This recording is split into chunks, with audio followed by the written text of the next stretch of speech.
Practice 6 was the first practice where we actually had a letdown at the end. About the last 30 minutes of this practice, our energy level dropped. Guys were getting a little bit tired, and that last team period where we're trying to run 20 reps in 10 minutes and going as fast as we can go, I could see the energy level dropping, and I expected that might happen this morning. Our injury list has grown. We've got 8 players that are out right now. We've got another 12 that are nursing some injuries, and the point I made to the players is this is how they're going to feel.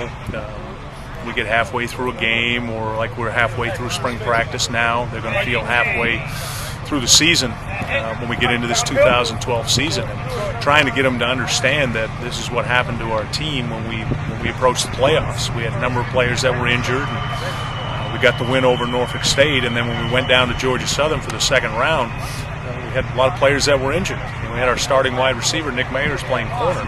And if we're going to take this program to a higher level, we've got to understand the difference between feeling pain and feeling a little bit tired and be able to compete and push ourselves through. So I was disappointed with the way we ended practice this morning, and that's something we need to improve. Yeah, we're trying to rep some different players at punter because we're going to run some specialty plays out of punt, some offensive players. So we're seeing Taylor Heineke's punting right now.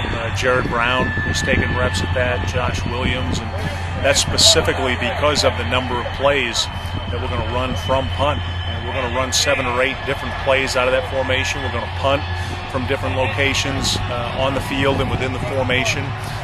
Jonathan Blisco is still the starting punter. He's just working his way through an injury right now. And we'll run specialty plays with Jonathan's in there as well, like we did last year against Delaware, where he had a 15-yard run off of a fake, or Villanova, where he had a 20-yard run off of a fake.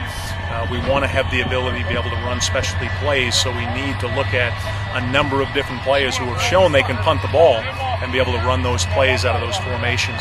Yeah, the major focus for Taylor Heineke this spring, away from the typical things we teach our quarterback about protecting the football and moving the chains on offense, is to improve his footwork. And we see that his feet are improving. He's making a conscious effort to work on that. When I say work on his feet, what we mean by that is situations where he's in the pocket and he gets pressure, he's got to move, he's got to get to an open lane to be able to complete the pass, where he can do that. He can reset his feet into an open lane and still be able to keep his eyes down the field and throw the ball down the field. And we're seeing improvement in that area for Taylor Heineke.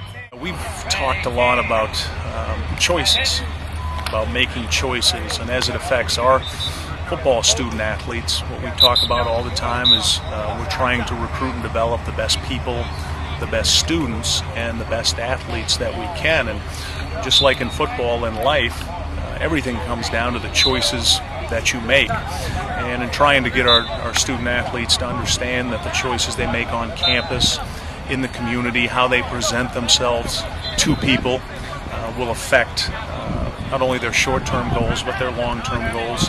And then academically, always making the right choices with what they're doing academically. All of our student athletes are working to be on the Dean's List, which at Old Dominion is 3.4 or better. So making a choice to make a great presentation while they're in the classroom with their professors, making a choice to make good decisions with their study habits and what they're trying to accomplish. And then on the football field, you need to make choices every play. There's 200 plays on average in a college football game, and you got to make a choice every play on what your assignment is, how you're going to compete, being able to handle adversity, making that choice that when we have an adverse situation or something doesn't quite go well for us on the field, that we compete and play the next play. So we're trying to incorporate that word choices into everything we do, and the ultimate goal is that 5 or 10 years from now that they can look back on this experience and that's a lesson that they learned, how to make choices in their life.